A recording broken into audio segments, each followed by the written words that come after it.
Alrighty, Jonathan, welcome. Hey, Mr. Ricardo. What's up, man? I know you like to call me Mr. Broccoli, so... Yeah, I love that. I cannot help it. But it's your fault, and by the way, you should get the emoji of your LinkedIn profile otherwise. Each time I see a post of you, I see that broccoli, and it reminds me the story behind it, which I love, by the way. So that's why. Well, I guess it's working, right? This you remembered, so I guess I'm doing something well. I guess the next one you're having a skeleton next to your name. I could use different kinds. I did steal something from you. I got like the robotic arm versus a handshake thing, which is linking human and technology or those kind of things. But it was stolen from your idea of the broccoli, to be honest. But I could put probably like a dinosaur, because I'm working for so long at Actito now that most of the time I put myself in the category of the old dinosaur at Actito. So yeah, I could use the T-Rex emoji, I guess. Yeah, that could also work out indeed. But then you would have to get like the big beard and like the gray hair. And I feel like I have more gray hair than you. So I don't yeah, but that's because I got a new haircut, because I went to the hairdresser with my son, and they make like those draws in their hair. And so they cut it like so short, man, that you don't see them anymore. That's the good thing when you got gray hair. It's get them very, very short and you don't see it anymore.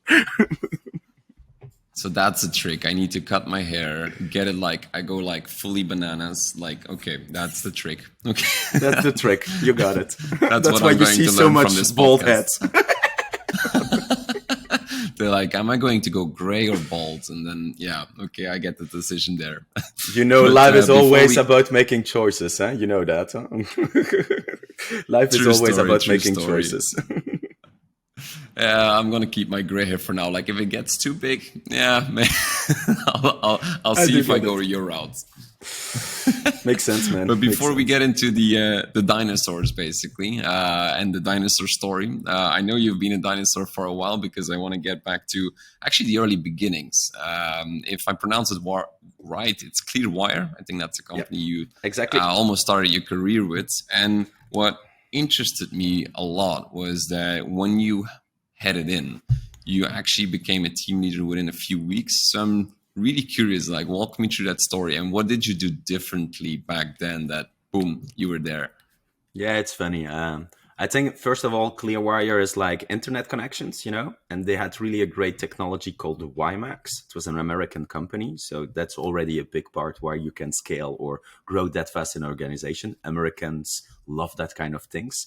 And so WiMAX was like really crazy technology, in the sense that when you need an internet connection in Belgium, you had to book an appointment, let the technical guy come. It took like weeks before you had your internet connection. And WiMAX is based on radio waves.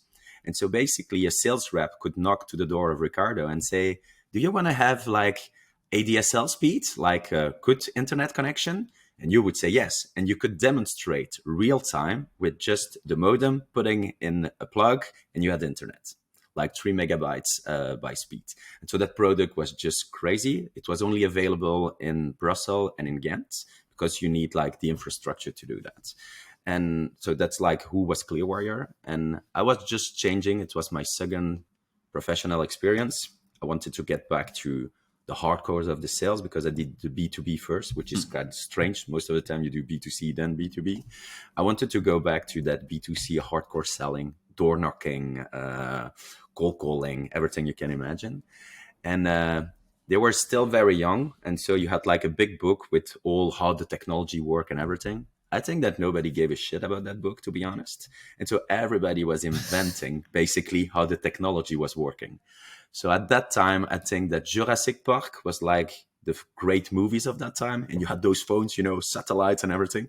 So the sales went on the streets preaching satellite internet connection, which was totally bullshit. But it was like hype, and they could get their shit sold. And I was like, man, really? And so what I did was spending a lot of time learning about the technology, how does it work, spending time with the technical guy that were building that infrastructure. And when I say that, in my first week, I did that. Understanding your product deeply seems to me the core. And when you do that, you will notice that the quality of your sales is just better than anybody. And there is a very simple principle in sales, is asking for referral out of a happy customer. Hamburg-Mannheimer tactic works very well. So what I did, I make my 2 first deals in the first week. And out of those, I got like 5 other appointments. And because I was trustworthy in the fact that I knew our product, that I was not trying to bullshit anything or like do some black magic stuff, really explaining how the things work, and sometimes also refusing to sell.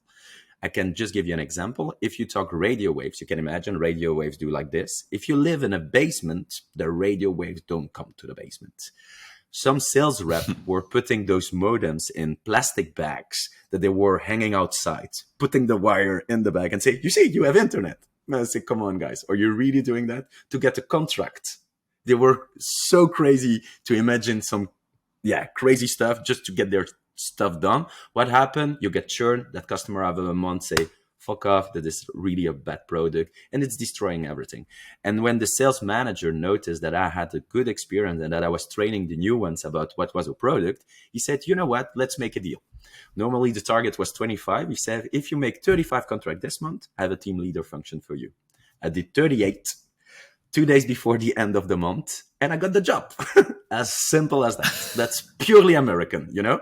And when I say American, it's really American. I remember we had like the elevator. When you went out of the elevator, you had the names of all the sales rep with the targets and how far you were into your target. So every single day, you know if you still had a job or if you were fired. Because if you were 3 months under the line, the guys came with their car keys and they drop it on your table and say, I know that you will fire me. I will make your life easy. Here are my car keys. Here is my laptop. Let's stay friends. So long. That's purely American way of doing. So you knew you were going to be fired at the end of the 3 months quarter, basically, if you wouldn't hit your target. If 3 months in a row you don't get your target, you're fired. As simple as that. And everybody knew the rule. Everybody. When I got the job, the first thing I had to do was fire somebody that didn't get his quota 3 months in a row. It was like, this is your upgrade. This is the guy you need to fire today.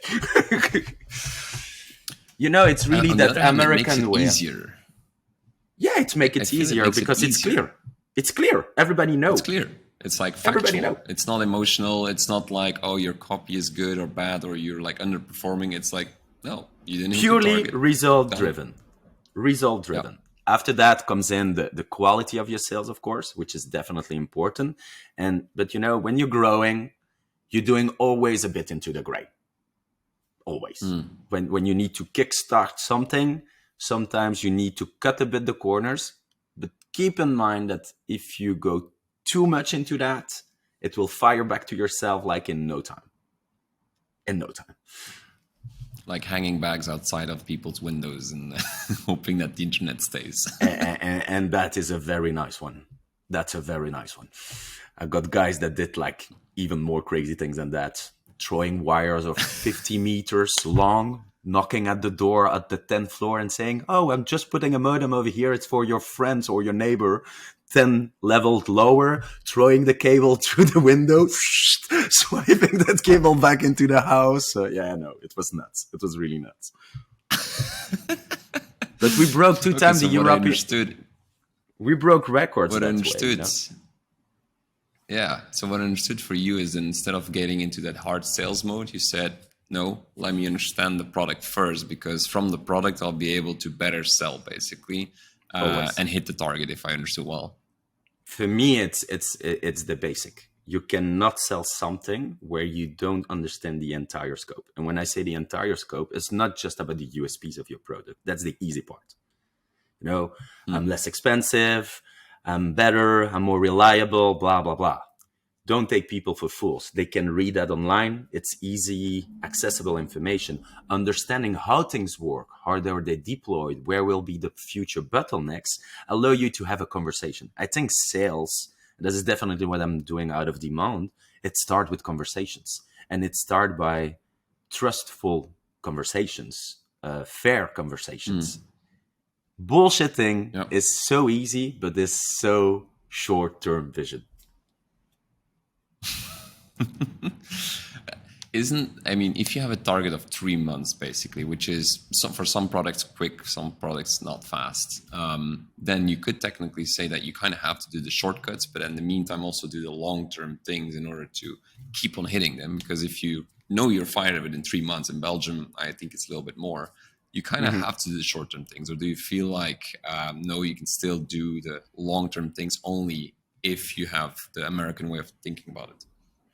No, I think it's also really depending on how your leads are generated. In the case of Clearwire, you were 80% responsible for building your own pipe as an individual, but you had 20% of inbounds.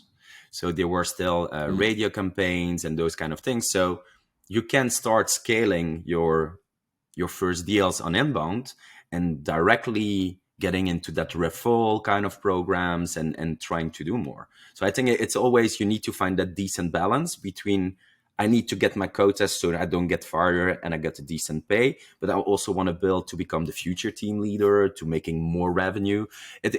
Americans are so clear. And you started as a junior. If you were good, after 3 months, you could be meteor, and your salary was pumped at that time by 1.5K gross. That was like the first upgrade. It was waanzinnig, crazy. It was like you were doubling down your salary. And people were looking at me like, how do you do that? Because you sell. If you sell, we got money, we pay you. And had guys that went from junior to senior in 12 months' time.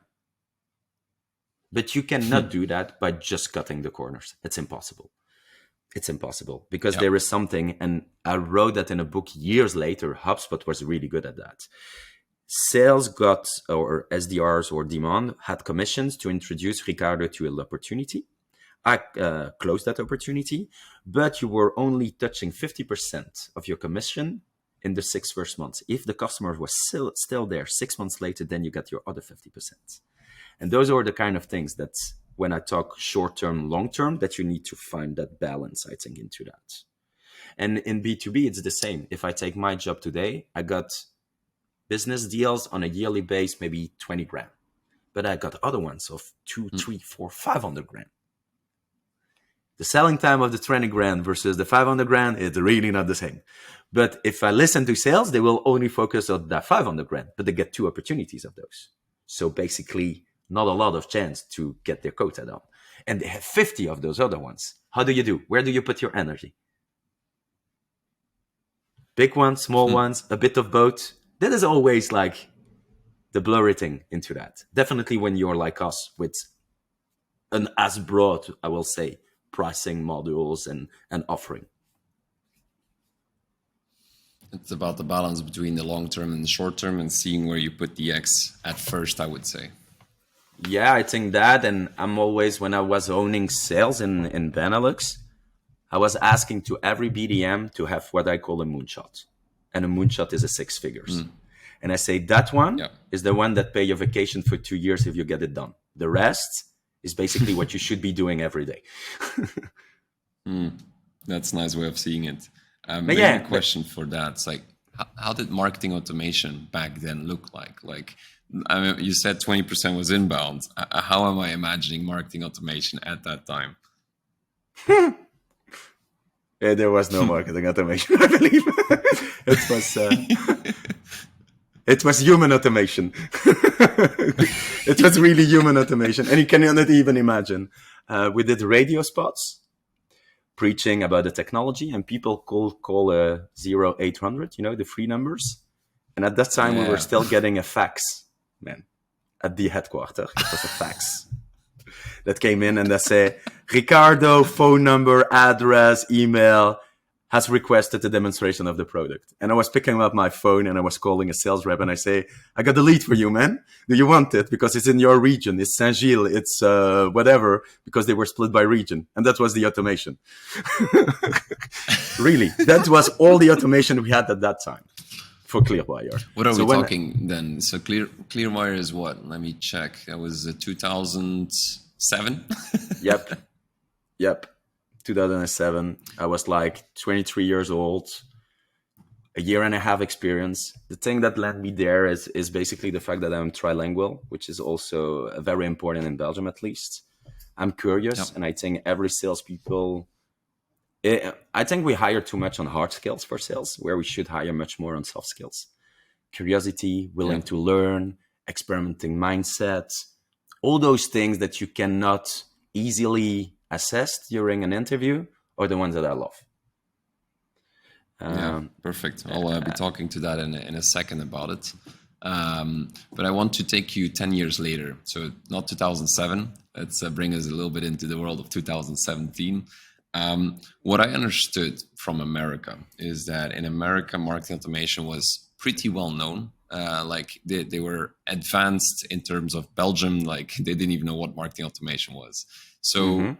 I feel like marketing automation 2017 is not what it is today, but in Belgium at least, it's like a topic. I feel like it's getting discussed now, but it's in America, it's been discussed way longer. So how did you see the evolution of marketing automation going from facts all the way to what is going on today? What do you feel like? How does the evolution look like for you? I like that idea. I think, Americans are the best salespeople on earth. I think, Mm, I'm not sure about the figure, but it's something like, I think more than 60% of American people have done a sales job in their life. Can you imagine? That's more than 1 out of 2 of all those guys. Those 300 million people have done a kind of sales job.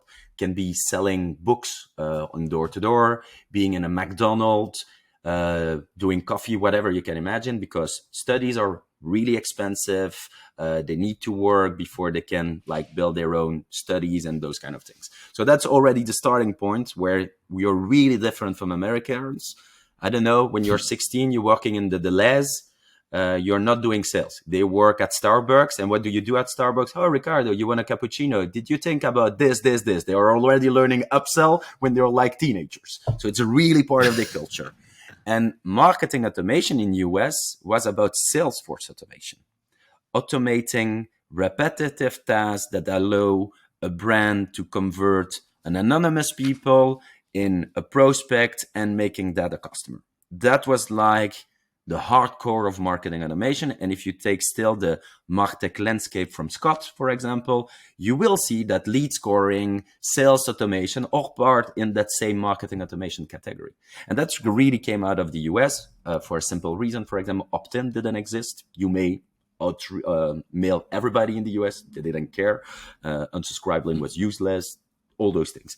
So it came to Europe with that same kind of motion. We wanted to be faster on sales. And at the same time, you had a company which everybody knows very well, which was HubSpot with inbound.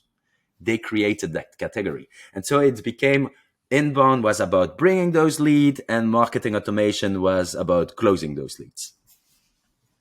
And that's something that people didn't really understood, I think, in Europe. They saw marketing automation as a way for a brand to maintain a decent communication level with their customer base. And that is email marketing, for example, newsletters, promotion news, retention programs. And that is where the line was getting blurry in Europe. And people didn't know, were we talking about building LTV, which stands for long time value, or were we building sales automation about closing new deals, And this is different. There's one piece, it's getting the customer, and the other one is growing the customer, maintaining the customer. And but it's probably because of one of my boss, which is Benoit. He always told me the guy that get the data have the power. That's why Meta is so powerful. That's why Google are so powerful. The guys that owns the data can do crazy good things or crazy bad things. I will not get into if it's good or bad, but let's face it, who owns the data can do business. And yeah. because I have a background in sales, I did understand that closing. But when I was discussing with our customers in Belgium at that time, which were like Chameleon, which is like a clothes store, for example, they were not that much about converting prospect into customers. They wanted Ricardo, for example, to come 2 times more into their store. And that is where marketing automation was already wrong for me, because what people expect out of it was not what they wanted to do. They wanted to build LTV. And that is where we started to change that motion. And I'm always asking, are we talking about converting prospecting customer, or are we talking about increasing the value of every single customer in your database? And depending on that call today, I make already off work. I say, go see Lemlists or you're a perfect fit for me.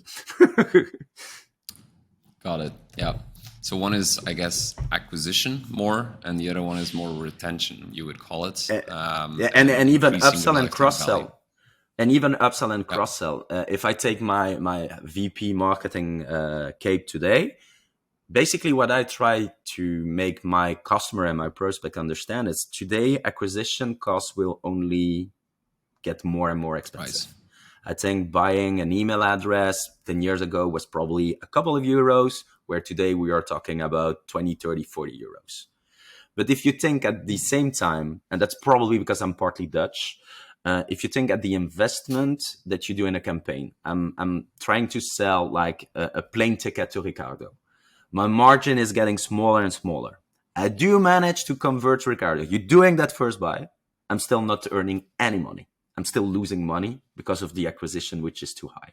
But Yep. if I can make Ricardo fly with me again next month, I'm starting to make money. And if Ricardo only flies with me for a lifetime, then I'm really rich. And basically that story started that way at the company I'm working for. One of the first customer of Actito in that time was Kinepolis, the theater, the cinemas. Yep. And I think it was like 2005. Sorry if I'm like 1 or 2 years missed, but let's say 2005. And I will always remember the story, which I loved. What happened in 2005? Gmail comes up. Gmail, for guys like me that are 40, was like the biggest release we could have as guys born in the 80s. You know why? Because I didn't have to install those fucking Outlook for my mom every single month on her computer with a POP3 and an internet and 20 login and password that you had to refer. It was go online, type in your name, get a login, job is done. Kinepolis was smart enough to say, if we could offer something to the teenager 16 plus in exchange of their email address, we will do something incredible. Which is the same thing we still do today. If I acquire an email address of a teenager of 16 in 2007, he is like, we are fast forward 15 years later, he's now 31. He still goes see some movies at the theater, And he also now got kids and wife. So if you think about the value of acquiring that email address in 2005 and still have it in your database, and that guy has been watching 3 movies a year, I can swear to God you're making LTV. And you had probably the best return on investment ever of your life. And they got that in 2005 by offering the student cards. So we were not purely digital at that time. It was physical. It was, hey, drop me your email and I will ship you physically a student card, giving you 3% discount on your tickets. And every week what I will do, based on what you tell me, and then fast forward first party data, you would tell me the kind of movie you like. Basically, That is what all brands try to do today. It's having declarative data, because DMPs and all those amazing trends where you just had to pull data, it's finished. It's over. Game over. GDPR, cages, terminato. Today, you need to build trust and relations so that you could collect that information the way that I'm doing now with you. And that is what also that cookie world of Google, because I know that a lot of people, that's what we want to do now. And it's so funny. I was sorry if I talk too much and you say stop if I talk too much. We were holding an event in May this year and it was fantastic. I'm not a big defender of the consultancy. Sorry for that. The McKinsey, even if one of my boss come from there, I can make a funny joke about it if you want. But for me, that is not the kind of things that I really love. But I have to admit, those guys make crazy research. And there is a research done by Forrester, which was presented at one of our events, about the top 20 priorities for CMOs in 2023. At one end, building a strategy for the metaverse. Dum, dum, dum. Okay? And at the other end, making sure we are ready with a zero and first party strategy as soon as the cookies are dead. I'm a Belgium guy. Even Jean-Claude Van Damme, il fait pas le grand écart. Hein? It doesn't work. Hein? You cannot build a strategy for metaverse and at the same time building a zero first-party strategy without cracking something. Hein? It's impossible. That's what I try to make people understand. And I'm not like some people of my organization. I do believe that metaverse is the future. I'm just saying that, is it the future for you today, or is it your future for in 5-10 years? Do you need to be at the inception of that new world, or do you need to focus today on getting good, decent basics so that you still have a business in 5 years? Louis Vuitton metaverse. Small shop of the corner, first party date. Yeah, exactly. I think a lot of people get like this FOMO. I think the same thing happened with NFTs. It's like, oh, there must be something good because everybody's buying these monkeys. The monkeys I still get, but the rest, that's another story. Yeah, but I agree, the Bored Apes and all those things. But I think it's Decentraland. It's like 35 people a day. I don't call that a market, man. It's nothing. That's 35 nothing. Freaks in a thing. I go sometimes in those kind of world. At the opposite, I look at my son, Roblox. You see Roblox? 150 million users a day. I think it's Nike has built his own world in Roblox, where you can win points to get a special pair of shoes, which give you a voucher to buy online. That's also metaverse. Now we're talking. There we talk business. And then I have like the old dinosaur of my company, aka my founders. They look at me and they say, nah. I say, guys, you were doing the same in 2000 where you were talking internet. And you were defending that. And now you try to say, oh, that's dark sides of the force. No, it's evolution. That's what's happening, guys. We're just evolving. Attack the guy. Oh, God. Yeah, there's definitely going to be some change nowadays. But the question is, what is the change that you need to do today so that you can still have a business to maybe hit that metaverse one day? You need to invest in your customers. Before we think about the future, I want to walk down a little bit more back. So I want to talk about the first days, basically, because I love the first 100 days when you start a new role, because it's in the first 100 days, and I think we talked about it when you were at Clearwire. You walked in 6 weeks, boom, hit your target, and that's when you not show off, but like you're putting a stamp on this. So I wanted to understand, like, could you recall, because I know you've been there for like the dinosaur age of 13 years, but can you recall the first 100 days and what you did back then on a high level? I will always remember my 5 first days, man, and I will never forget them. And I'm still using that. And I'm still using that today with every single person that joined my team. I had an extremely good manager called Dennis, or a really asshole that puts me in my own shit and say, do something. So I don't know if I have to put him in the good category or the worst category of my life at the beginning. Fast forward, I started there, had that background with Clearwire, really sales-oriented guy. First day I arrived, blue suits, white shirt, like Wolves of Wall Street. That was like the way I wanted to go, sales guy. I arrived at the office and the guy said, doesn't work, that kind of outfit. You don't need that anymore. I said, okay, cool. That's pretty cool. Then he gave me a laptop, a login, a password. He say, our tool is called Actito. That's been in R&D for a year. Do something with it. And we see each other on Friday. And he left. And I was like, what the fuck? That's it. What the fuck? I'm alone. I have no fucking clue. CRM was something I was typing in Wikipedia to understand even the business I was trying to apply for at that moment. Customer relationship management, no clue what that is.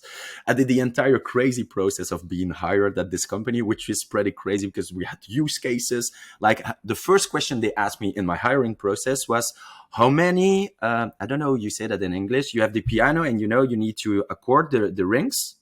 How many of those guys live in Manhattan? You get a white sheet of paper, a pen, and they leave you for 15 minutes. And then they come back and they say, Ricardo, how many of those guys? And then you say figures. And then you start. Why? How? How did you came on that? Pa, pa, pa. Only questions. I loved it. I think it was so cool.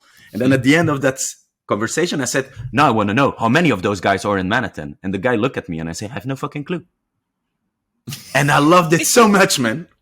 I loved it so much because for me, it was like crazy. Those guys ask me a question where they don't know, and then you start thinking about why they did that. They want to see how you think. How do you put hypotheses? How can you handle your stress, for example. I know that 20% of the guys that we try to hire, they refuse to do those kind of tests. And so I was already in that motion that you had to discover things. And so then is drop me my laptop and say, that is the tool, R&D for a year, try to do something with it, had some kind of understanding of what that tool was doing. We were CRM driven. So it's about building a database, building communication channel. You know what? I arrived in April, weather was getting better. I just bought a new house. I say, you know what? I will build a database with my buddies in there. I will drop an email to those guys with a form in there asking them if they join me for my barbecue and what they want to eat. Friday, my manager arrived and I say, what the fuck have you done? I show everything I'm doing and I say, by the way, we will even test it out with you. Drop me your email here, and the automated sequence get out. You got the email with the form inviting him to my barbecue, the confirmation email. He was more into chicken, if I remember when at that moment. So I knew what I had to order at Colruyt when I was doing my purchase. Everything was in there. It is still the first exercise that every employee at Actito do, is crafting a database, a messaging in automated way with some forms in there. 14 years later is still what we do. So you asked me my 100 days. That was my 5 first days. Then within my first 100 days, Kenya. So I got 2 CEOs, pretty funny for an organization. One is an ex-McKinsey board. All that process, of cases and really making your life really tough. And he's really good at it. And at the other end, I have a lawyer, which is Benoit, which is also the product guy into the organization. So more business mind and product mind. And the business guys comes and he take I think I have still of those books, the agenda of the top 100 agencies in Belgium. And he say, here, make some calls.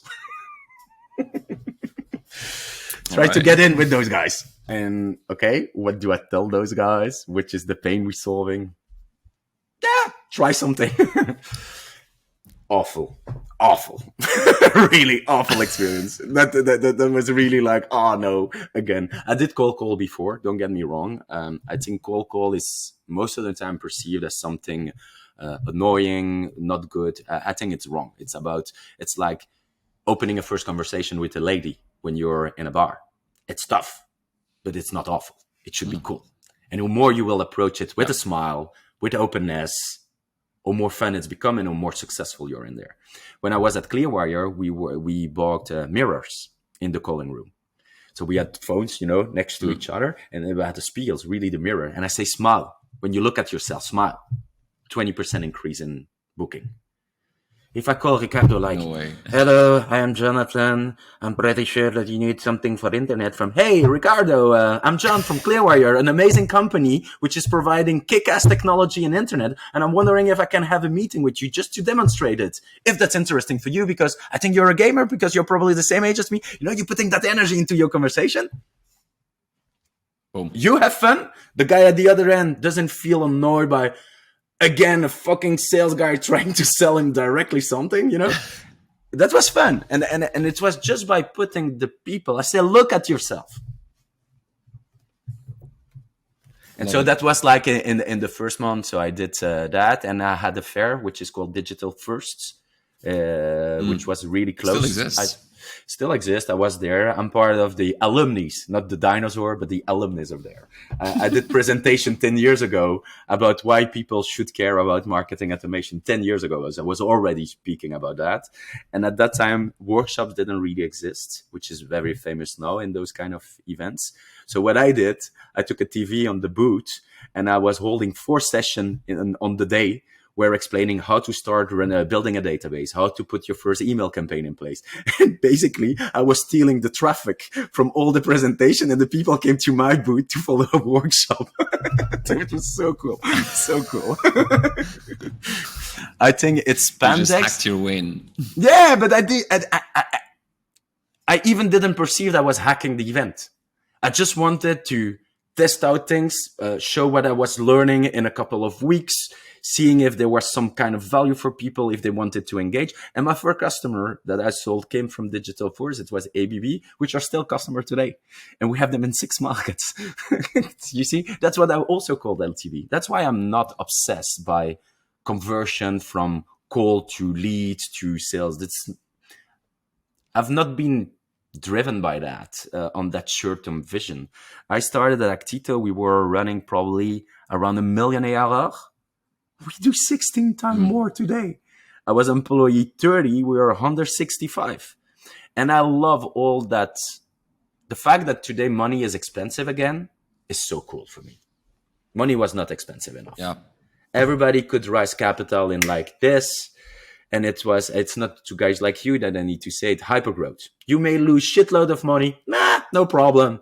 Just keep scaling. Come on, guys. How can you do something like that? How can you do something like that? That is the most stupid model I've heard on my life. And so now that it's getting back into a balance, you understand it. And we are bootstrapped. You know, it's still bootstrap company. May change maybe in the future, but we are bootstrap. It was really 3 guys that put their money on the table, went to their parents, grabbing some money and roll a ball. And they lived probably the worst time of their life was 2008 because Actito was born as an agency, CRM agency, and they had to fire 60 people. I think my founders today have still that pain that they had to do that. And so everything we are building is always built in like the most sustainable way. You cannot make sure, but you can build sustainable. Yeah. Nice. Maybe a question there, because you said you started at 1 million MRR, which is, I would say, when I arrived at the company, yeah. Would you say they already had product market fit, or are they like still figuring out like who am I selling to? But no, okay. They even didn't know what they were. Lucky with 1 million. No, they even didn't know what they were. Honestly, and I think it's fair to say that the company started in 2001 as an agency, really agency. The customer were Toyota, Kia, those kind, and even Kinepolis was a customer of them, but more out of an agency model. You know, we did have the technology, kind of Actito. Nobody knew about it. It was their own technology that they were leveraging to deliver for the customer. In 2008, when you got the .NET crash that they did what is called a pivot. They said, we will move from agency to software builder. And they gave the entire product to the engineering team. And during a year, and this is the most stupid thing you can do on earth, to be honest, they didn't ask anything to IT. They left them there. Do your thing. We will pay your salary, and one day you will show me. I'm not paying the salary of 10 engineers during 12-month time without seeing what those guys are doing. That's what we did, partially, or what my bosses did. And when I arrived, it was the VO1 of what is today Actito. So no, they didn't have any product market fit or GTM strategy. They were trying to survive after the biggest crash that they had to live with it, the worst experience of firing people, and maybe they had something where the technology that could work out. And so they pushed that to some of their customers, which are still customers today, but not by taking the angle of the agency, but taking the angle, we have a software that we were leveraging for you that you could leverage yourself now. And that's when I arrived. And that was really my job. And at that time, we had 2 teams. One was PaaS, and that was SaaS was, software as a service, the classic one. And the other ones was really more focused like consultancy, where we were operating the technology for the customers. But Benoit, which is a big defender of the product, he said, all in on the product. John, make that happen. And I think after a year and a half time, we were doing 1.5 million ARR just on products without the people part. Nice. I signed SNCB after a year time at Actito. Still customer of us today. And so, from being from marketing to beginning, like demos. That's it. Demos. I don't know. Hundreds of them, thousands of them. Conversation. There are people dropping me pictures from BTech or from all those events, tech events that were starting in Brussels and everywhere. I was every time there. And I saw all those new kids on the blocks from engineering school, pitching startups. And I was just trying to get as much value out of those conversations to say, okay, and just by having that, you build a network, they introduce you, you get your first customer. But at a certain time, to sell your shit, you need to show your shit. And so for me, the best way to get sales is getting demonstrations booked. and not always like customers. I went out to see competitors. I did interviews with competitors, which I still do today. I think that's the best way also to sell your product. Go get hired by Adobe. See how they ask you to pitch their product. What is their GTM? I'm always saying, don't try to reinvent the wheel. If somebody did it before you, just try to steal out of those guys. Shortcuts. That's a shortcut. I think I take 2-3 interviews with external companies a year. And I do that since I'm working. Not to challenge my salary, just to see, okay, what's their motion? How do they think? How do they approach the market? I'm always saying, I don't think that somebody can teach you a job. You steal a job. You steal from the best. You build your kind of ecosystem of people. I will learn about growth. I'm following you. I'm following a couple of people's. It's good because I know you, and that's even cooler because I can engage with you. But Dave Gerhardt, for example, it's one of my mentors. I think that what that guy has done at Drift is pretty crazy. You know, I'm like a bit less what he's doing now, but at that time it was really like hardcore. I love what that guy is doing. I was on the list of Drift before they even got that product, and all that story about founder brands and everything really appeals to me as a human being. When I was in Boston, what could I do? I sent an email and I had a coffee with that guy. Nice. As simple as that. Human. Awesome. It's not B2B, B2C, sales, marketing. No, human relations. Let's face it. That's all. Yeah, that's true.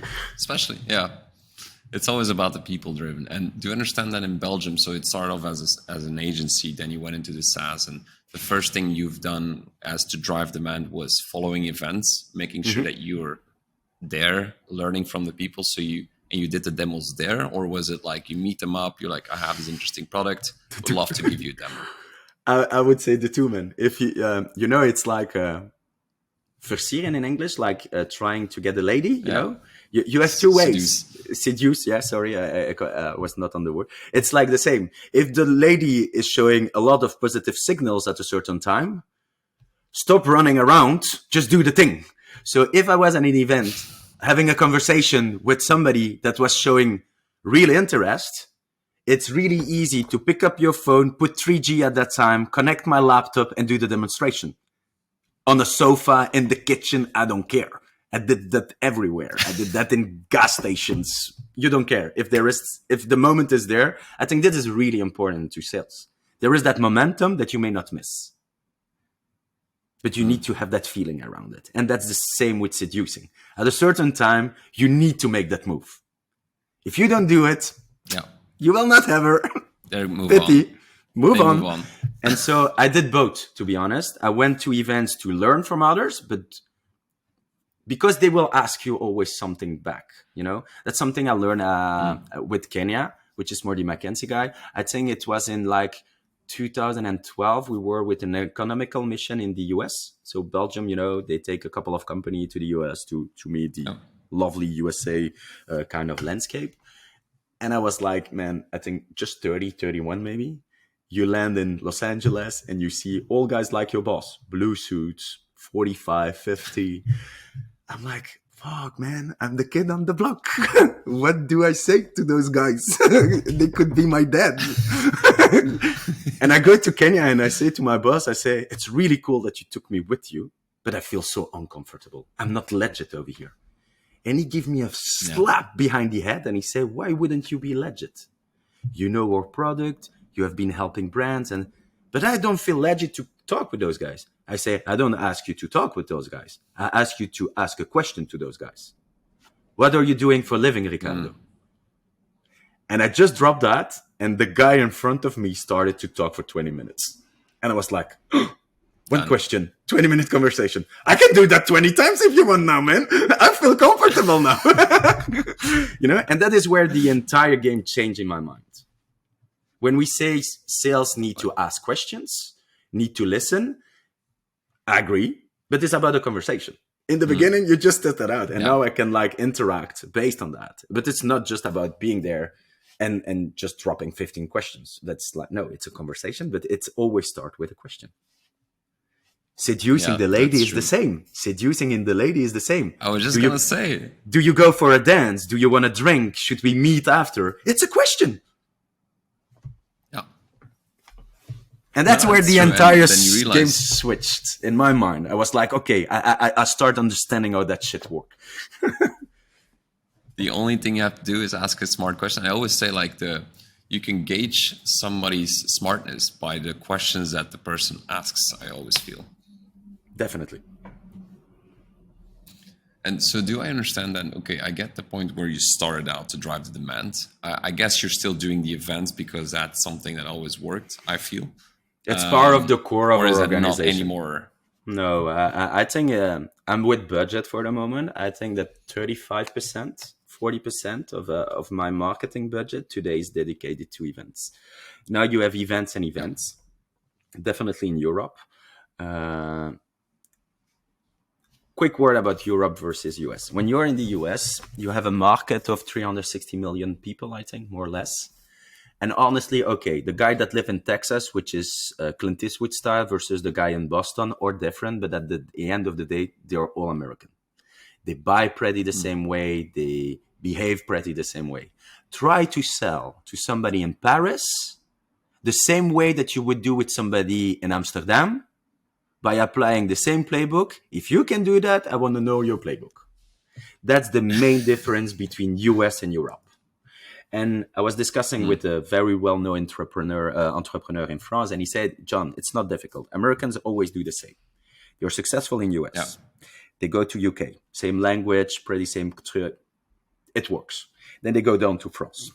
And when you were selling with 2 guys in UK in 4 meetings, you need now 8 guys in France and 25 meetings. It's like, fuck, that is really not the same shit anymore." So they try, they push. Selling time from 3 months go to 9 months. They see cash burning, cash burning, cash burning, cash burning. They say, you know what? Forget about France. We move to another country in the Europe. And then they go to Germany because it's big, you know? You see market size. And they go to Germany. And then, Yeah. oh, we may not call, we may not outreach. I know, data privacy over there. It's like, gosh, Ayatollahs, you may not do anything over there.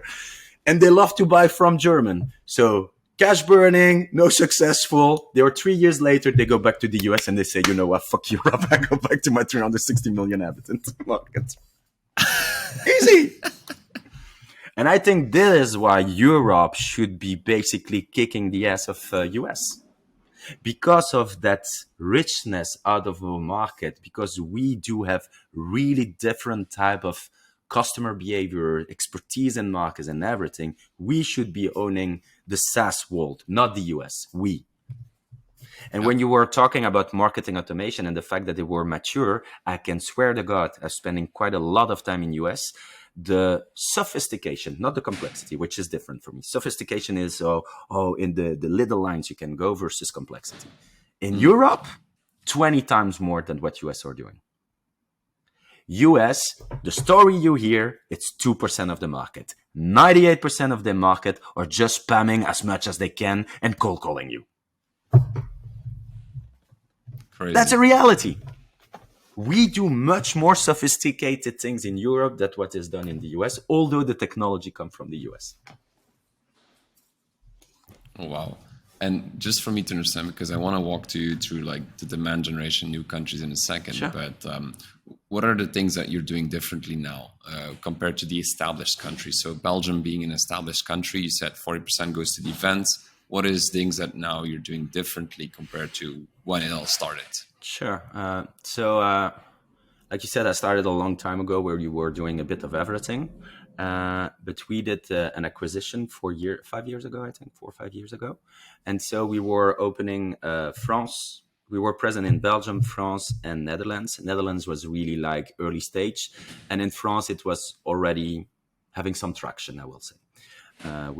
Mature market, good product market fit, amazing country manager with a good address book, and we could start rolling out and scale our business.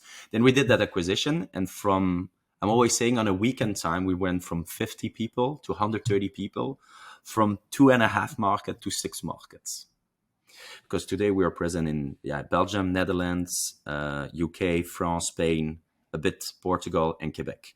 And so you acquire a company, and then one day you were like, boom!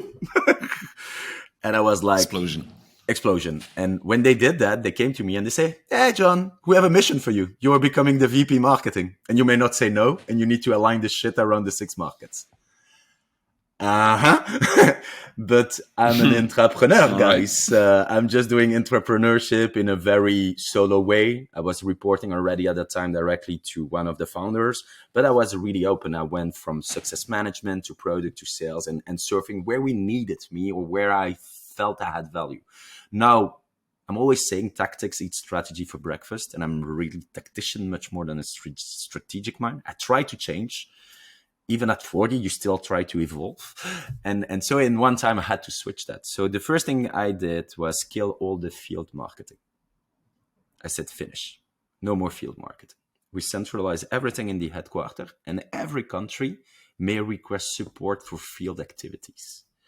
Because for me, it was so damn important when you acquire a company, when you don't know your colleagues, that you all stick to the same story, that you are convinced about the same story. Out of my experience with France, they were redefining who we were in France already before that acquisition. And I had something in my mind. If every single country start to pitching, defining Actito in a different way, I'm doomed. Coherence is the most important. You are the leader in your category. You are not the leader in 20 categories. You solve that list of pains, not all the pains of the world. So for me, that was like the first move we did. It was like to rebuild field into the headquarters, having a brand book, sales deck. All the material was built in the central and distributed outside. But we didn't have demand in the sense of what you would call demand. Outreach, inexisting. BDMs were just relying on events and inbound leads through content and basically the natural growth we had. And honestly, we started to build demand this year for the first time in a real way. We did it 3 years ago. 3 years ago, we built the first team of cold callers, thinking that by calling the, top 100 companies in every country, we would be successful. And I did the Vlerik school, like a training ship with them. And I remember something when you were studying the part CRM, the thing they were saying, you need to know what your people are doing. I think it's the most stupid thing I've heard in my life. Activity doesn't mean result. Oops. Are you still there? One. Yeah. Oh, you're back. I said it was the most stupid thing I've heard. It was you need to know what your people are doing and how many calls did they do, how many emails did they send, blah, blah, blah. I don't give a shit about that, to be honest. If I had to pay people an activity, I would be broke because they will always tell you that they are doing many things. Pay people on success, on performance. Then you change the game. I would love my salespeople to tell me the 20th of the month, monthly target is reached. I'm having a beer on a terrace. See you in 10 days, man. I love that. The first thing, I didn't put the right targets. If those guys can close it the 20th of the month, I was wrong with the targets I provided. So let's face it. But if the guy... Next month is difficult. It's 25 then, let's face it. But the reality, if the guy is good... I'm so damn happy that he closed his business in 2/3 of the time. You should be happy. Yeah. Focus on results, not on activity. It's stupid. And 3 years ago, that's what they were doing. You were having a couple of euros by amount of calls you were making, a couple of euros by amount of email and booking demos you were doing. And you had like a crazy grid with all points everywhere. I was like, am I happy I'm not in sales, man? If I had to do that in sales, I leave directly. Illico presto. Bye-bye. And so what we did, and that's based on all those things that you are really into and that we started that journey also with Hub Trust and those other agencies. And by reading books and trying to be like a bit ahead of your game, we integrated SDRs in the marketing team beginning of this year. Yeah. The second biggest game changer in my life was that. The first one is to Yeah. try to build a category, which we can go deep, but then I will be doing sales pitch Yeah. about Actito, which is not the purpose. But I think every SaaS company should have that category building in mind. It can be boiled down to a movement. A year ago, you would ask me, what is your biggest dream? I wanted to build the category in the MarTech landscape about activation to get out of that fucking marketing automation category. I'm a bit more humble today, or old, I don't know. And so if I build the movement behind it, I feel already good. And if I could plug a community behind it, I'm successful. That's like first haha What is the moment in my difference life. for you? What is the difference between building a category and building a movement for you? I think movements are stronger than categories, because categories is like probably a piece of the mind fucking that you try to do with quadrants and all those kind of things and bake yourself on papers and graph, where a community is again based on the people that trust the thing that you're trying to build. I have 6,000 users today in Actito. That's a community. Yeah. Community-led growth. It's for me much more insightful, impactful, and the good way to do versus just trying to strive to build a category. And that's a reflection I came down today, like this year. Really. Yeah. It's like really new even in my own mind. Because for me, it was about building a category. I wrote that on a blog. I positioned my brand that way. I do shitload of everything I could. I think I have it here. Like the steps to build activation. The steps to build activation, producing all the stories, giving the example of how you had to do it and why it was all that thing. But today, much more about the movement than trying to build that category. But if I get back to your first question, integrating SDR within marketing has been the biggest aha moment I had in execution at our company. It's not only about the demand gen, it's about the impact that you could generate through SDR in an entire organization. It's crazy versus I believe it would deliver. I take a simple example. You had those people doing calls, blah, blah, blah, and booking demos. Then you're in a model MQL, SQL. Doesn't exist anymore at all. Yeah. Finito. We don't have Nice. MQLs and SQLs. Awesome. We just... And we have one thing which is called a sales accepted lead. And a sales accepted SAL. lead is SAL. My job, my North Star metric is to deliver a bit more than 300 SAL to my sales organization cross-country. That's the job of my SDRs. That's our North Star metric. That's where we are paid on. And that has changed the entire motion in the organization. There is no complaint about quality of leads. There is no complaint about the fact that sales don't do their job. There is a real trust between departments today that have been crafted. And I take a simple example. When sales accept a lead, and that they feel that they are losing the lead, they drop it back to the SDR. When they lost a deal for competition, they provide the information to the SDRs. Naturally. Human exchange. But the value of the information which is exchanged make your entire sales cycle in motion crazy. What happened when you were putting so many budget on the table to get that meeting, to get that opportunity that you lost? You were not doing anything with it anymore. Now, my SDR have been building that, have been sending it over with an accepted lead and handover. The sales lose that deal. He's calling back Margot. He say, we lost for that reason to that competitor. Those are the contact person on top of the one that you had. Keep maintaining a conversation with them. We just did a great shot in France where we were losing against a very well-known American company. And Margot reached out 3 months later to say, hey, what's up? Happy with your thing? No.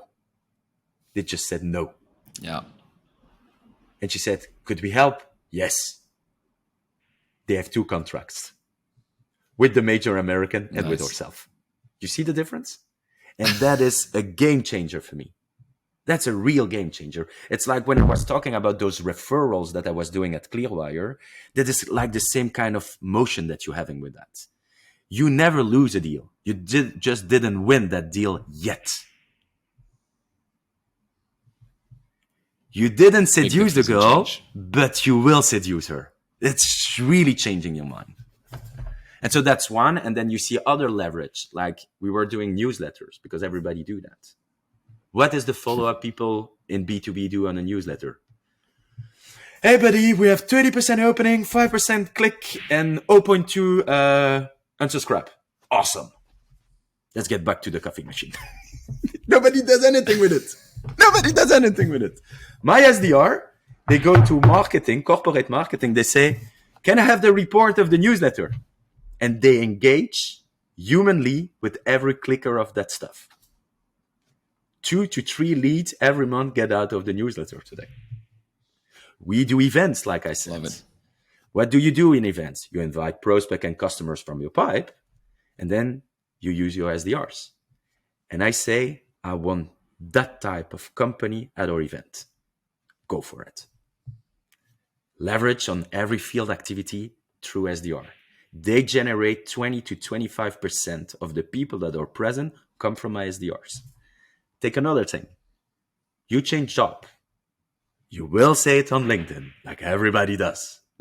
You will get shitload of message about people trying to sell you the thing that will make you even better in your job. You know that as good as I know. Yeah. You change job, you have 100% credit, you have open bank, you may spoil as much money as you want. Everybody know that that's the way it happened when you change a job. You don't need to prove anything. You're just there to make the big haha moment. We don't do that. They wanted to do that. Margot, Maite, they said, yeah, let's reach out. You have databases that provide you that kind of information based on list. And I said, you may reach out to those guys, but you may not sell. And the lady looked at me like, what? Je fais, you may reach out to everybody change a job, but you may not pitch anything about Actito. And when I say anything, it's anything. I don't want you to invite them to an event, to nada. Find something. We love socks at Actito. Really socks. And we make our own socks. Every year I make a new pair of socks. This time I don't have them, but otherwise I would put them on the camera. You know what she did? She sent you an email and she said, hey, Ricardo, amazing. Happy for you changing job after so many years, you know, all the variables that you can build with some smart tooling, I will say. And then we know how tough it is to start a new job. So you should try our socks. Reply with your size and I ship them to you. We did that campaign like a month ago. 42 emails. Not a single answer on the first email. Not a single one. Not like, that is shitty or that is great or nada. The lady was like doomed. I said, go. It's like, get back to the seducing part. You want that man. What do? It's not finished. Try something else. You're still in front of him. I said, I should do a reply maybe. Maybe. Try something more. You know what she did? She took the socks, her phone, and she made pictures of herself in the office, in front of the coffee machine, in front of a whiteboard. And the copy was, Ricardo, can you reply to order your socks? Because they are chasing me everywhere in the organization. Coffee machine, whiteboard. And she was holding those socks with a really crappy picture. The CMO of Paco Rabanne has ordered his socks. True follow-up. And creativity, I think, as well. Of course. And that is SDR job. And that is what I call generating demand. It's as I open a conversation, of course he's not ready to buy from me. Of course not. But now he knows me. And maybe I can have a chance at a certain time. And that's about the nurturing, maintaining the contact, providing value on the table. But you need that first hook. You need that first eye catch with that lady you're trying to seduce. I have it now with the CMO of Paco Rabanne. We watch each other. And so... But then for you, marketing is about opening conversations and then eventually leading to sales or sales accepted leads. But for you, it's about the starting of driving demand in B2B. For your high ticket is about driving conversations. I think it started with conversation. I wrote something on the wall, really physically on the wall in the office. The job of marketing is to make sales easy. That's our job. Yeah. That's our job. Let's face it. The job of marketing is to make sales easy. Is it by opening conversation, engaging in any ways, being present at events, doing talk leadership? Like I'm reading the book of Michael Lamblay, for example. Is a social selling part the thing that SDR should be doing on marketing? Maybe. I'm honestly, I don't know. I know that you need to get things done or try things to understand. But I think at the end of the day, I'm responsible for one North Star metric, which is the generation of sales accepted leads. And everything I do with my entire team, it's providing that movement around the activation category and supporting sales and the brand in everything we do. So it probably started with a conversation. Walk me through meets for the SAL. So how do they accept? Is it a human thing? Is it some criteria? Is it just like, how does somebody accept it? Because it could be a human thing, right? It's a human thing. Today, if I'm an SDR and you're a BDM in my organization, you don't ask me anything about how I do my job. I don't ask you how you do your closing. You're part of sales. I'm part of marketing. But I'm doing my sock stories, my nurturing, my conversation, my daily catch up with my prospects, whatever. We have a grid of questions that we need to know or context about a profile, everything you could consider of qualification level. And if I, as an SDR, feel comfortable, I pick up my phone. Ricardo, I'm working on an opportunity, having that kind of conversation with that brand, those people, budget, blah, blah, blah, ta, ta, ta, ta, ta, ta, ta. That conversation lasts more or less 15 to 30 minutes with the BDM. And then you will tell me, I take it or not. So we are binded. We are in the same shit, man. We are binded.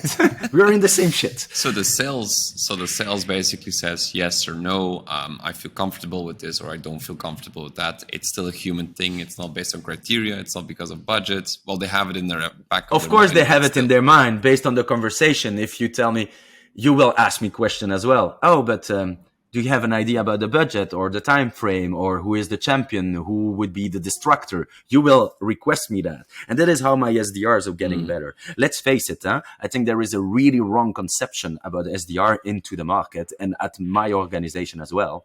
You put the kids out of school in the toughest job that exists in sales, which is SDR. They know shit about the market. They don't have any network. They nada. And you put them in the most complex position. Fair or not? True.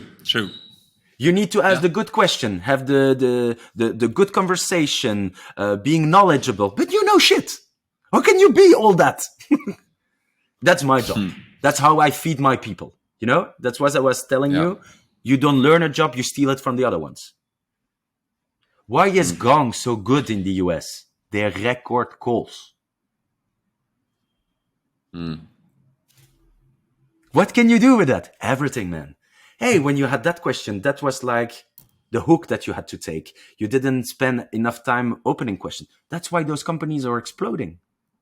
Because you put the rookies that know nothing and you can basically coach them through that kind of technology today. I'm building my content strategy based on the conversation that my SDRs are having with inbound leads and outreach leads. Every inbound, or like what's the thing? Really based on the conversation she's having. I asked to my team leader of SDRs, I said, Margot, I want to understand what are the 10 biggest pains that you identify in the first conversation during outreach, during inbound, and during event. Really cool. Amazing information you can pull out of that. Everybody believes that everybody buy trends. Let's face it, I'm a failed CMO or VP marketing because I didn't buy any CDP this year. So I'm a failed CMO. I didn't went into the movement of buying a CDP. Everybody does that. If you don't have segment or those kind of tool in your stack, you're a failed guy in the new way of being a very technological marketeer. Je suis has been. Foutu. Foutu. The thing is, you know where we're having those conversations? Only in events. Not a single inbound lead has requested us, what are your CDP capabilities?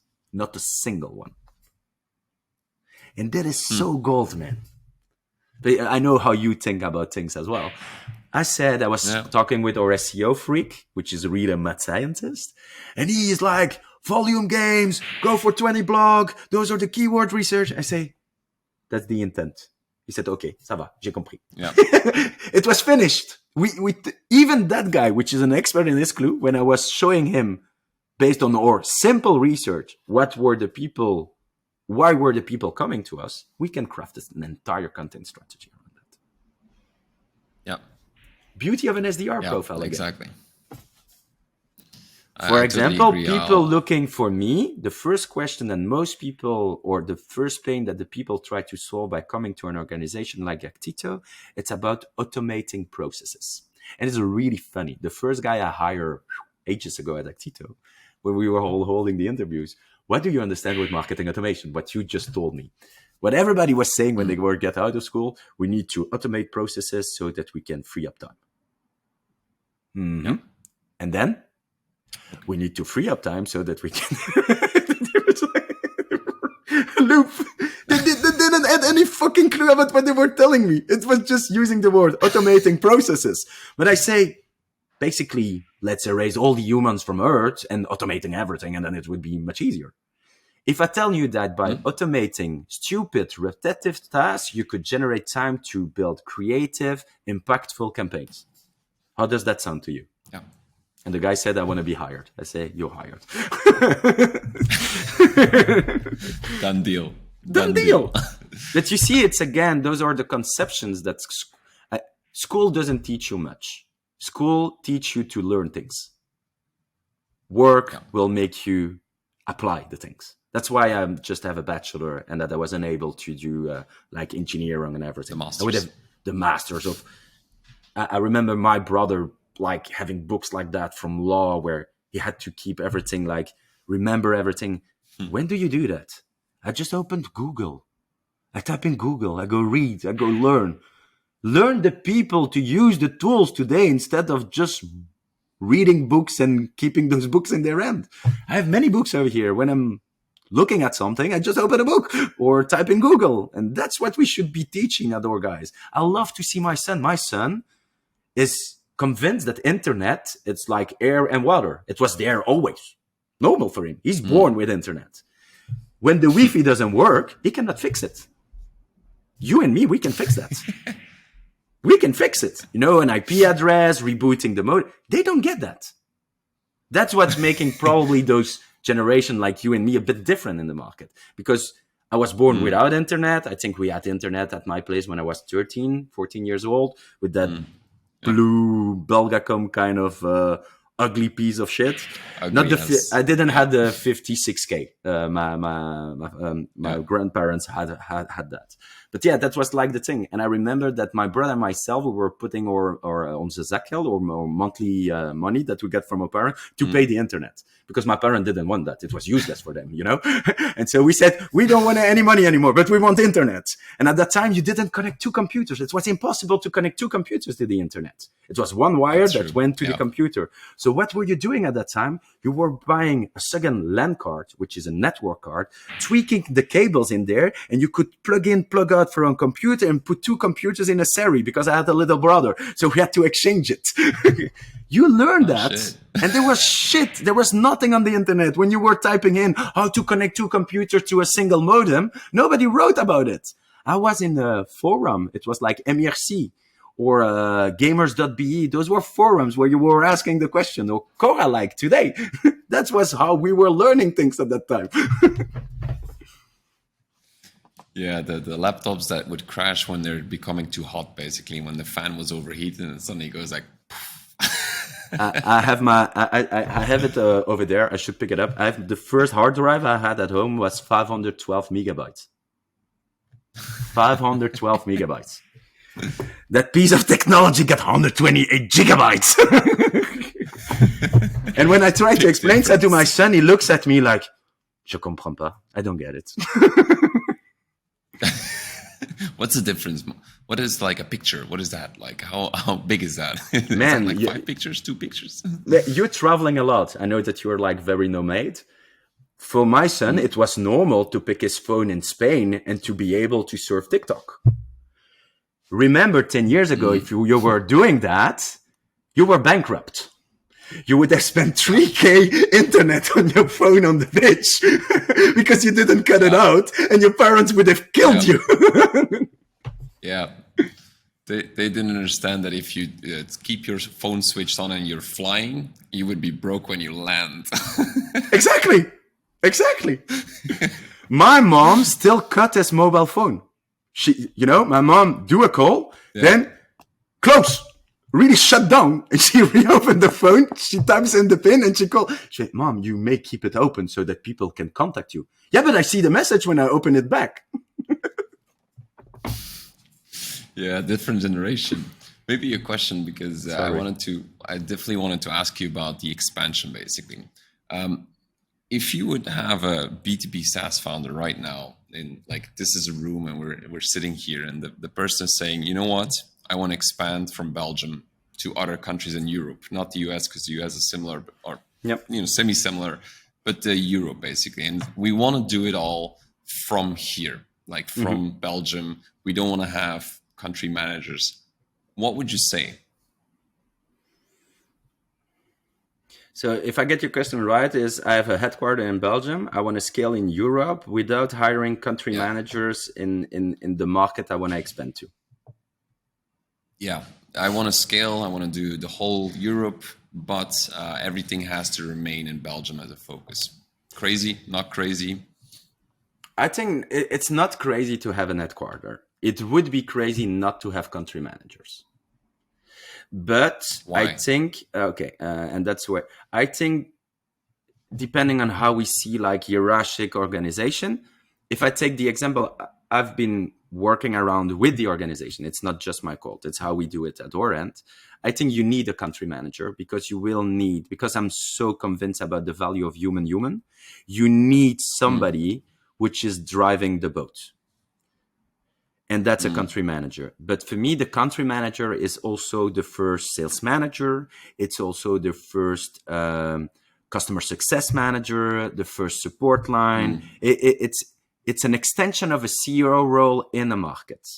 And we have been, since day one, always investing in a country manager when we open a country, so that we have somebody that you can pull into your headquarter, where you can have the board meetings, where you can develop vision that he will bring back. Because you can, I think one of the biggest pains of every organization is internal communication. And it's funny to see that on LinkedIn when people are barking about everything they do, Dave included. You do Feature Friday. I do that as well. Once a month, an hour. Is that communication? No, that's dropping information. That's not communication. You didn't help people understand the vision or anything. So that's why I think you need those country manager, because they will come to your headquarters, suck in that DNA of the company, that vision of the company, and reinflate that into the local market. So for me, I would never open a market without a country manager that also has some kind of track record behind him. Because you build success through the success of your first sales.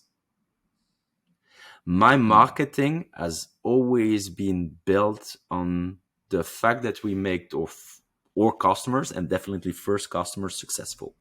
You will not probably earn any money on your first deals. Let's face it. When you're a SaaS, you will do, which is really wrong, is destroy your pricing to make sure you get that fucking logo. Yeah. Because you need those first logo to get 20, 50, 100,000 after. So in French we do, you will put your pants on your foot, not to get another kind of image, because that's the way to do. And you may be even as good as you want, like value selling and getting prepaid. And let's face it, in enterprise B2B like I am, that doesn't work. So you will slash your price to get that first, but you need to have a value exchange for that. And that's what I've been doing in every single country. I'm even more than happy to provide a piece of my marketing budget so that you can slash price, but I want something in exchange. Always ask something in exchange. Better than a logo. I want a use case. I want you, dear new customer, to tell all the value that I've been generating for you on a short lapse of time or long lapse of time where was I like critical for your business today? Because even if nobody is fool anymore about social proof, it's still, according to me, the best way to get sales done.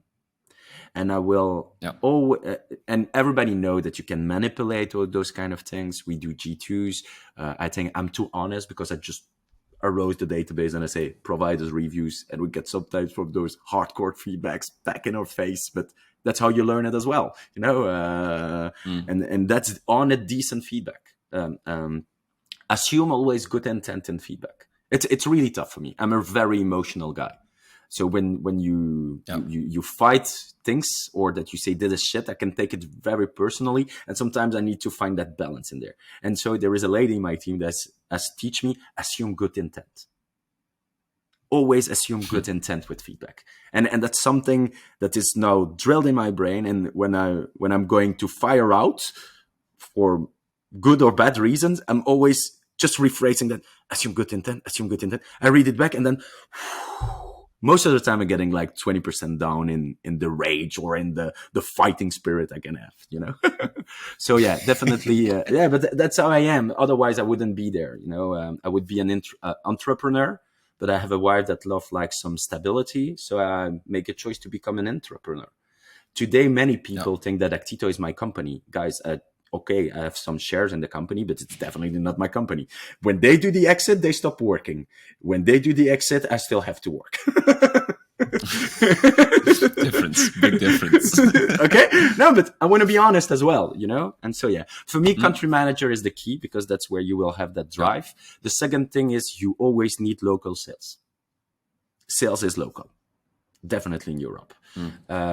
And try to have a French sales guy sell something in Belgium and vice versa. I can swear to God, it will be a really painful moment without much success. Yeah. That's the difference. That's also something you learn at school. You travel a lot, and you went to Dubai, for example. It's funny. I'm a soccer coach, and I have a Japanese guy in my team, which speak only English, and the entire team speaks French. Can imagine how twisty, but you know how I love to switch languages, so I can handle the guy. The kid didn't understand that when the ball is slightly out, that somebody is not giving him the ball and saying, no, it was not out. For him, it's impossible to lie. That's culture-based. You don't do that. That kid was crying like hell last week because one of my main player did it 3 times in a row. And I said, why are you crying? I will not tell you. And at the end of the game, I took him and I say, Rio, why were you crying? Yeah, but 3 times I asked the ball because she's out, and Enzo tells me no, but she was out. That is the same with sales. The argument in France, in Belgium, in UK, the interaction, you need to understand it from a local perspective. Yeah. So sales is local. I'm not saying that you cannot sell. Americans are selling to the entire Europe just by doing video conferences. But I take an example. When we were in the US, I met the guys from Adobe. Adobe, everybody knows. Yeah. Big decent. And like I told you, the only thing I love to do at Actito is doing demonstration of our platform. I'm there with one of my CEOs. We're meeting the VP, blah, blah, blah, from all that organization. Kid on the block. I don't give a shit. Moi, je fais mon truc, comme on dit. Up, open my laptop, plug the HDMI. I say, I will not pitch you. I will show you.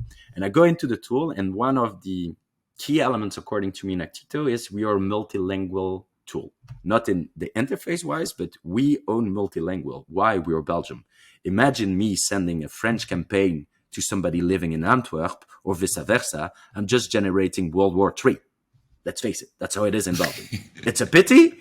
It's totally stupid, but it's a reality. So I start my conversation by saying, we can generate campaigns within the language of the consumer. The guy laughs me out. Totally. Like, really, like, in a very rude way. And that's the kind of things I love when people do, because then I will fight back, because I'm like this. I will not. Yeah. And now I'm laughing him out. And the guy looks at me and he says, why are you laughing me out? I say, I think you didn't understand anything about your market. I beg your pardon? And he was really shocked. And I say, man, I landed 4 hours ago in Boston.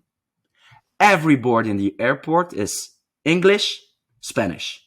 And you tell me that you don't give a shit that my tool can handle bilingual campaigns. I think you didn't understood anything about your market, because your Spanish community is 50% of your entire fucking market, man. The guy looked at me, smiled like that. He said, I love what you said. You're so right. Love it. True. It's the subtleties that are per market that is quite different. And okay, I get. And that brings me back to assume good intent in feedback. Assume good intent. Think at what is really behind that laughing out, that objection. Just go a step further. And it's like with a no, and it's not to you that I need to say that. If you get no for a demo, it's not no to continue the conversation. It's just at this moment, I don't want your demo. It's an objection that you need to be able to handle in a way or another. Yeah. The beauty of girl. sales. She has a boyfriend, but tomorrow could be not. By the way, I saw your boyfriend with the lady over there. Is that her new girlfriend?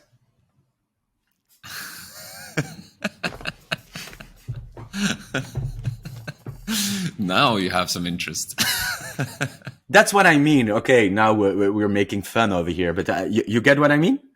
That is what I've been learning at Actito on nearly 14 years. It's that gymnastic in your brain.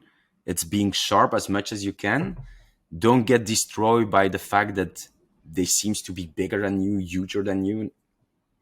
I'm always saying human beings, they go to the toilet like you, they eat like you. Why should you be scared of them? They shit like you. But that's most of the time what I'm saying. That's what I'm telling my son. My son is playing in the B team and would like to go to the A team. And I'm asking him, what makes you different from the A's? And he say, I don't know. But if you don't know, then you cannot say that you should be A, because you don't know what needs to be done to be A. Yeah. He came back to me and he said, I know now. They work their ass on. They are much more aggressive on the field than I am. And he was typing a list. He's now in test with the A because he knows where he needs to work his ass off to get the job. Work. It's working, guys. Now, work can be pleasant. I work a lot, I think, as an employee, definitely. But my work is my passion. So I'm not working. For 30 years. I mean, you can call that passion. I think it's passion, yeah. It's passion also because, let's face it, we are in Belgium. You know, when you go to the US and you say you're from Belgium, I will always remember the first trip. Oh, you're from Beijing. No, Belgium.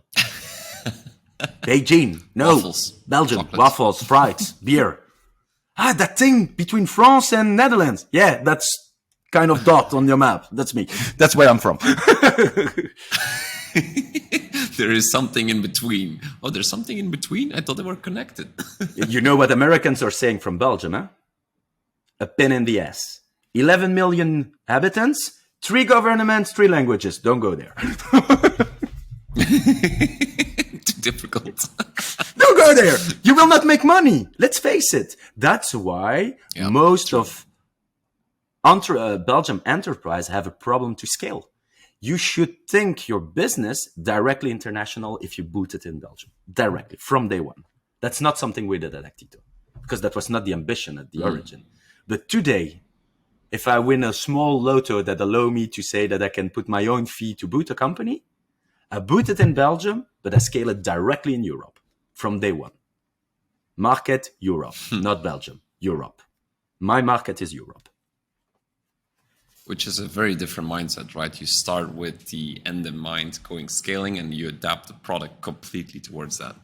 It's like you and me. We speak Dutch when we are not in a podcast. We speak English in this podcast, but next to that, I'm a French speaker.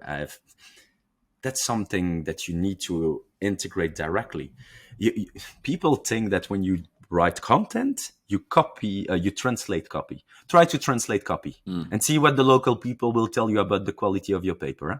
Even if GPT-3 is amazing.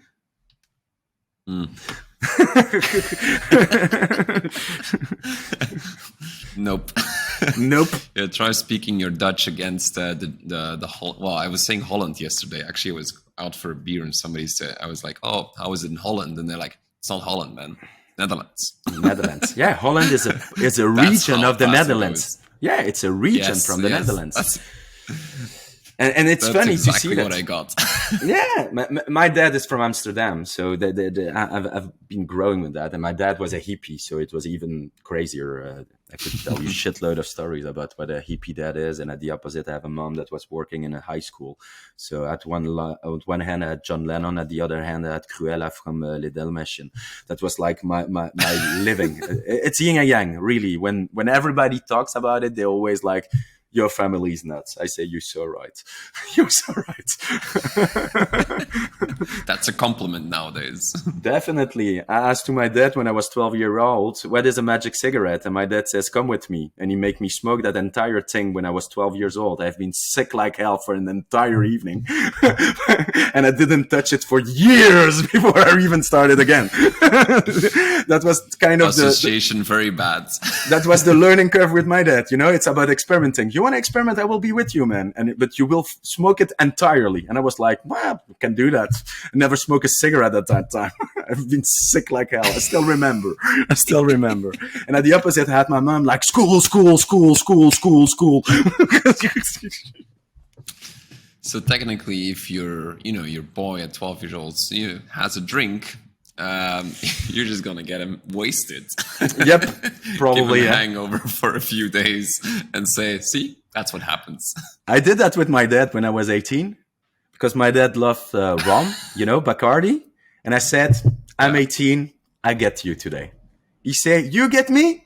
You really get me?" He went to the supermarket, came back with 3 bottles of Bacardi. At the half of the bottle, I was doomed, man. He crushed 2 bottles alone. And he was still walking right. And he said, "You're still a kid, man." I say, "Oui, papa." Oui, papa. You're the man. Maybe to finish off, because I know we're going a little bit over time, is talking about your dad and being a kid. I want to finish off with a question that is called looking back, and is if you would go back in time and to the start of your career, so not like 18 or not like 12, but like the really career basically, what would you have told yourself thinking back? An advice that I would have give myself to the young me when I was starting. Take a time machine, go back, and just a career basically. You just have to decide what career to take, what to do. What would you have told yourself back then? I would probably push myself to learn even faster when I started. I think schools are putting some kind of, sorry for the word, shitty frameworks in your head, that because you have a bachelor, you're that kind of person, you will earn that money, that's your career path. And so you're coming in a very arrogant way, I think, in the work space. And you forget that basically you know shit and that you will need to learn. and I think that would be the first tip I would give myself, is be humble enough and start stealing from the best from day one. It probably took me 3 to 4 years to get into that motion, where I could have gone much faster if I had that in mind already. It took me time to understand that. So that would probably be the tip. Start stealing from the best. Build that kind of audience of people that you want to learn from day one. It took me way too much time to starting building that around me. And today, I can reach out to many people because I don't know everything. I even don't know much, to be honest. I think I know really few. But thanks to the people I'm knowing today, I have a capability to learn very fast based on experience from others. And I think I didn't have that mindset probably the 5 first years of my professional career. Definitely that. Yeah. And then my dad taught me a good lesson. Don't run for money. That was my mistake when I was starting my career. I wanted to be, a lot of euros, big cars, and lots of revenue. That was like Wolves of Wall Street was basically a good movie, even if it didn't exist at that time. That was something that I love that. The fancy brands and the lovely shirts and all those things. And I think when I was working at Clearwire, and that's the danger of American companies, it's a empiric model. It's like a pyramid. You make money on the back Yeah. of the other ones. Honestly, I was 27 and I had to pay at that time above 3,000 euros with all my package. And I was 27 years old. I was making basically at that time nearly as much as my both parents together. And I said to my dad, how the fuck can I make more money than you and you speak 6 languages? Over so many years. And you speak 6 languages. It's the only hit in my face I took from my dad. We were at table when I said that. And my dad was a hippie with, big rings, like Indian rings and blue stones. I took it, but plat in mijn gezicht. Pof! The only one I took from my dad. I said, I have something that you don't have. I'm happy. I'm waking every day up and I love what I'm doing. You're just rushing for your fucking cash and you don't know what is being happy in your life. And that thing, since that day, is so sticked in my brain that I'm really bad at it. I should make much more money today than what I'm making, probably because of that, because it gives me the opposite now. But so I think that has been like my dad is dead since 6 years now, and I still keep that with me every single day. When I hire new people and that they're chasing the money, I say, go work in finance. Don't go for things like entrepreneurship, SaaS. If your drive is making cash, there are many other ways to do a lot of money, guys. One of my best friends is a private banker in Luxembourg. That's making money. That's a 5-digit. That's a 5-digit. It's a BMW XSSM. I don't know what. It's a house of above $1 million. But at the end of the day, when I look at him now, out of my 40, he's spending 4 days a week in Luxembourg, doesn't see his daughter grow, doesn't spend time with his family. Okay, they go 2 times, 3 times a year, making amazing trips, Bahamas, just call it 10 days. I'm working from home. Yeah. My son will come back at 4. I want to stop working and getting back later. I can. So I think 2 elements. Be a learning machine from day one, steal from the other ones from day one. And if money is your driver, really don't go the track I've been following, because this is not where you will be the most richest person on earth. I think that would be like my close-up for you, man.